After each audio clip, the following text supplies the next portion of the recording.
Greetings and good health. I am Dr. Jerica Sarko, a pediatric and family wellness chiropractor. This is your Lifeline to Vitality, where we discuss ways to cultivate family wellness.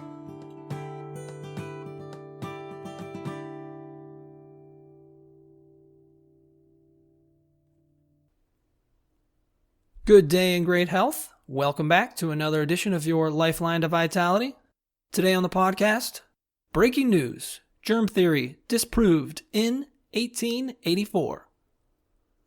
The germ theory is what modern medicine hangs its hat on as the major cause of disease in the world. Many people assume that viruses, bacteria, and other germs cause most of the diseases in the world today.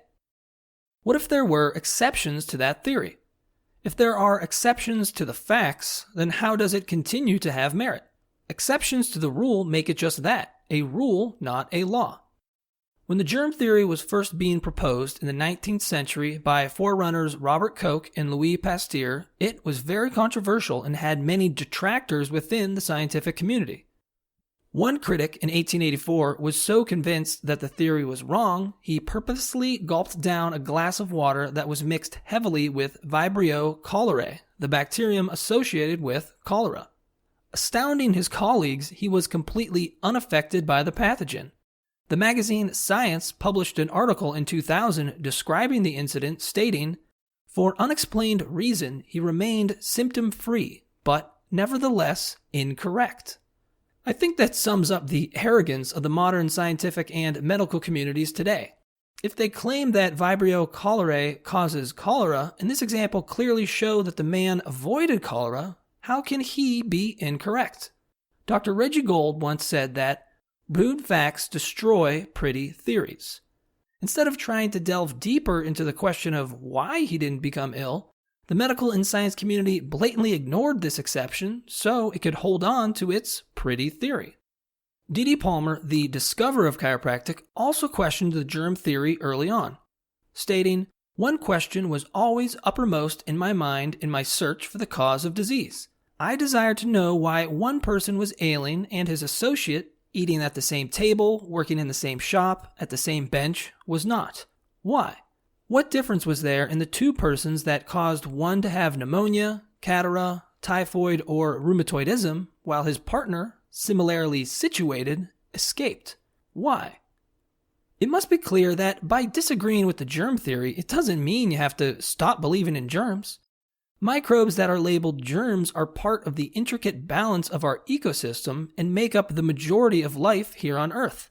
For the first 3.8 billion years of life on Earth, bacteria such as Vibrio cholerae were the only organisms that comprised the planet's biosphere. There are at least 10 times as many bacterial cells found on our skin and in our digestive system than human cells in the body. This is called the microbiome and is being labeled a supporting organ of the body by some research scientists. For more information on the microbiome, check out my other podcast, Does Dove Deliver? Some microorganisms, though, do have a scavenger mentality and can overpopulate in certain environments. It is only when our body's environment encourages these scavenger germs to overpopulate that a disease process can set in. The general term for garbage of the body is called a toxin.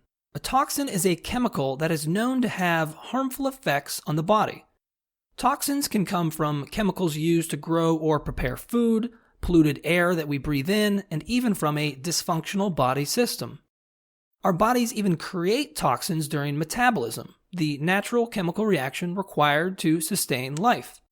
Our body processes and filters out these toxins through organs like the liver and the kidneys. Those toxins are then eliminated in the form of sweat, urine, and feces.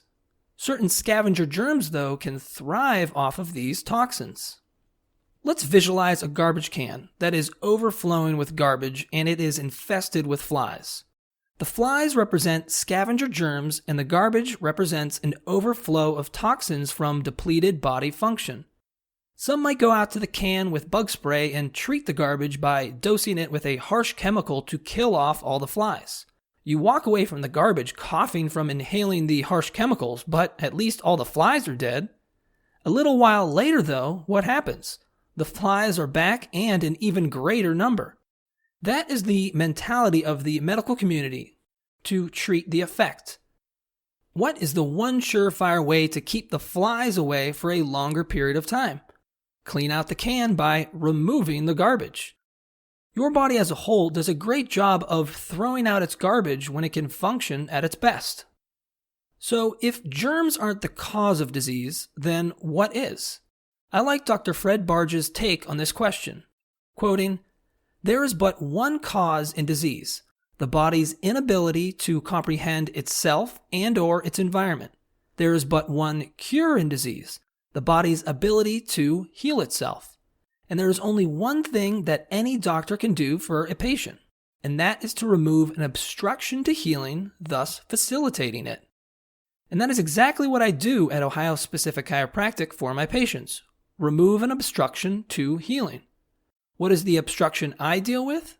A vertebral subluxation. The body uses the nerve system to comprehend itself and its environment. The brainstem area of nerve tissue is the functioning control center for the nerve system and the body.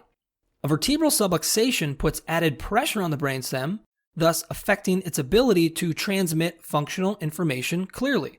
There is a reduction in the body's ability to comprehend itself and/or its environment. The brainstem and the nerve system make sure that the liver, kidneys, and all the other organs are functioning properly. The kidneys can work at 100%, filtering out all the chemicals at their best if they are receiving 100% of their information from the brainstem and nerve system. If a kidney is only receiving 95% of its information due to a vertebral subluxation, it can only work at 95% of its potential.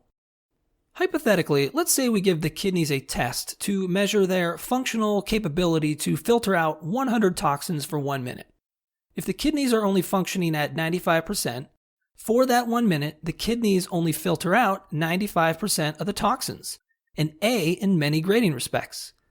That means it didn't filter out 5 toxins during that 1 minute. Missing 5 toxins might not seem like a big deal for a minute, but let's test it for 2 minutes.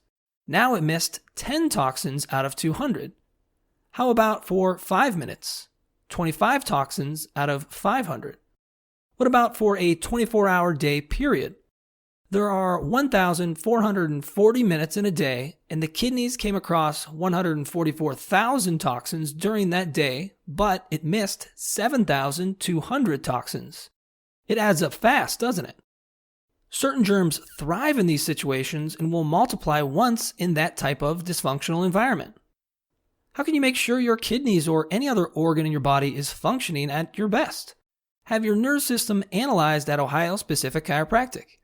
Upper cervical specific chiropractors, such as myself, are the only chiropractors who have extensive training in locating nerve system obstructions at the brainstem level. Once the obstruction is located, a highly scientific chiropractic adjustment is utilized to help remove that obstruction so healing will facilitate and health can be obtained.